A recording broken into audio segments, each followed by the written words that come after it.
পাঁচটি বই, পাঁচটি লাইন। আসছে ফাগুনে আমরা কিন্তু দ্বিগুণ হব। Zahir Raihan.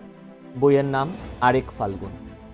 There was truth and there was untruth, and if you clung to the truth even against the whole world, you were not mad. George Orwell. বইয়ের নাম 1984.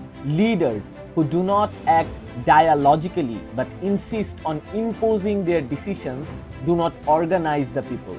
They manipulate them. They do not liberate nor they are liberated. They oppress. Paulo Freire. বইয়ের নাম pedagogy of the oppressed. আমি এখন শোবো না মা, আমি আর কোনো দিন শোবো না। একবার ঘুমিয়ে পড়লে ওরা আমাকে আর জাগতে দেবে না। মুনির চৌধুরী। বইয়ের নাম কবর। সহস্র প্রাণের উদ্বোধনই তো তোমার মরণের সার্থকতা। নিজে মরিয়া জাগানোতেই তোমার মৃত্যু যে চিরজাগ্রত অমর। নবীন পথিক তাহার তরুণ বিশাল বক্ষ উন্মোচন করিয়া অগ্রে বাড়াইয়া দিয়া কহিল, তবে চালাও খঞ্জর। পিছন হইতে তরুণ যাত্রীর দল দুরন্ত পথিকের প্রাণশূন্য দেহ মাথায় তুলিয়া কাঁদিয়া উঠিল, তুমি আবার এসো। কাজী নজরুল ইসলাম। দুরন্ত পথিক। বইয়ের নাম রিক্তের বেদন।